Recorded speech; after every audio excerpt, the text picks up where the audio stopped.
What's up, guys? Nintendo here once again, and I am not even gonna bother with an intro. You saw the title. We're taking a look at my PlayStation 2 collection, and we're gonna do it in two parts. This is part one, going in alphabetical order, and we're just starting right away with Ark the Lad, Twilight of the Spirits. And I'm not going to spend a lot of time on games that I haven't really played a lot of, but this is the tactical RPG series, and this is a tactical RPG. It's nice and complete, pretty cool looking.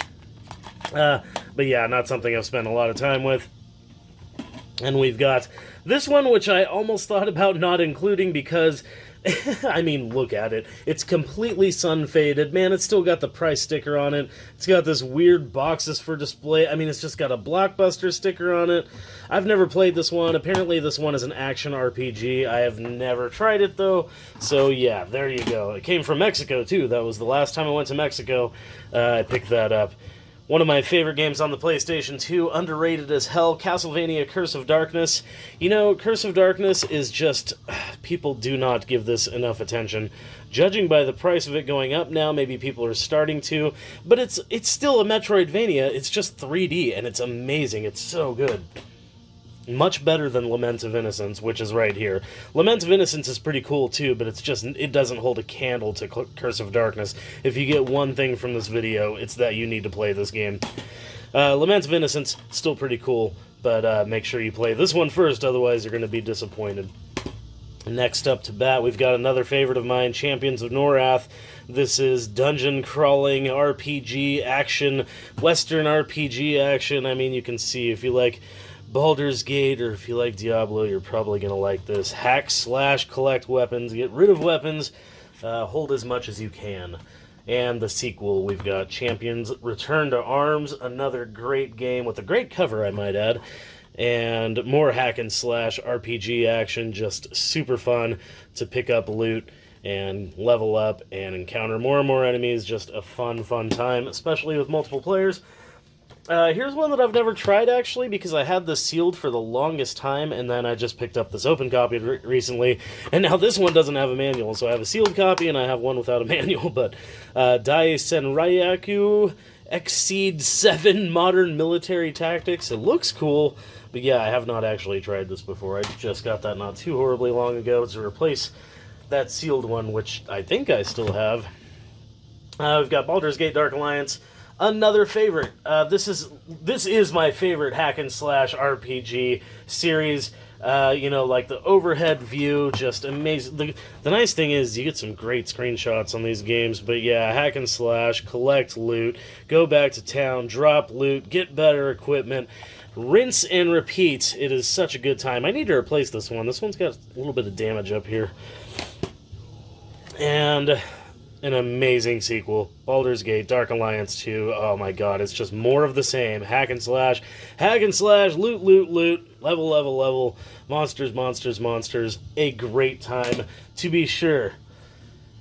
This is what sold the PS2 for me, because I was a way latecomer to the PS2, but my friend showed me Dragon Quest VIII when it came out, and I wasn't really gaming much back then. I was kind of taking a break, or just gaming with what I already had, and I saw Dragon Quest VIII and was like, oh my god, I need a PlayStation 2, like, really badly. This is probably the best Dragon Quest game, in my opinion. Yeah, I mean, 11 is really good. 11 is really good, but Dragon Quest VIII just has it all. Eternal Poison, a very rare game. This one's starting to get pretty expensive. This one's got the bonus disc, which actually has, I believe it's a soundtrack on it. I've even got my manual in a little sleeve. And, yeah, it's got a soundtrack, which is pretty badass. This is a tactical RPG, and I believe this is Vanillaware. I could be wrong, but it reminds me of Vanillaware, and it is pretty badass. Not an easy one to come by, though. A really rad game that nobody really talks enough about. Fallout Brotherhood of Steel. If you like things like Baldur's Gate and Champions of Norath, you'll probably like this, but it's Fallout, and it's freaking badass. This is really cool. This is on Xbox as well, original OG Xbox, and it's a really neat game. Be sure to get it while you can for a decent price. I know it's gone up a bit. Front Mission 4. This is the only Front Mission I have that I have not played. I've been meaning to, but I never have. But Front Mission 4, robotic tactical mech action with customizable mechs, I assume, because all the front mission games are like that. Well, except for the second one, which is a side-scrolling RPG, but you still have customizable shit. Anyways, I'm getting off track. Front Mission 4, there you go. Like I said, not going to spend a lot of time with games that I haven't spent a lot of time with. Gauntlet Dark Legacy, another favorite. Hack, slash, destroy. Lots of monsters. You can play 4 players at a time. It's just a great time. Everybody loves Gauntlet, right? Come on. So good, especially Dark Legacy. That's a really good one. That one and Legends. I really enjoy Legends as well, but I don't have that one. What is that, Dreamcast and PlayStation 1? I need that. Grand Theft Auto Vice City. This is the only GTA I've really ever spent any time with. I'm not really a GTA guy. Not that I couldn't be, I just never really played them much. But yeah, there you go, GTA Vice City. Fun stuff. This one I have not played, obviously, because it's still sealed, but Grim Grimoire, I just ordered this not that long ago. Sealed, it's about the same price as it is opened, or it was when I got it. But I think this is getting a remake, right? So I don't know what I'm going to do with this, but yeah, there you go. Grim Grimoire looks badass as shit, but have not played it, obviously. Underrated game, Heavenly Guardian. Have you ever played something like Pocky and Rocky, where you're like overhead, like shoot 'em up, like walking around? If you like stuff like that, then you're going to love Heavenly Guardian. This is a really, really cool game that nobody talks about. I think mine needs a manual. Oh, I guess I replaced it. Never mind. Sweet. La Pucelle Tactics. This is one I don't... Maybe I have tried this one, actually. Yeah, you know what? I think I have tried this one. I don't really remember it much, though. There you go, tactical RPG. I think this one's getting a little harder to find. We've got the Legend of Alandar. Now, this one I know I haven't played, and what's funny is I've had this one for so damn long, but it looks cool. I mean, it just looks like you run around and hack and slash things, which is a common theme in PlayStation 2 games, at least in my collection. Moving on, we've got probably my favorite Metal Gear Solid 2, or Metal Gear Solid game, Metal Gear Solid 2 Sons of Liberty. I don't know, there's just something about the mood of this game, and starting off on the boat and throwing people off.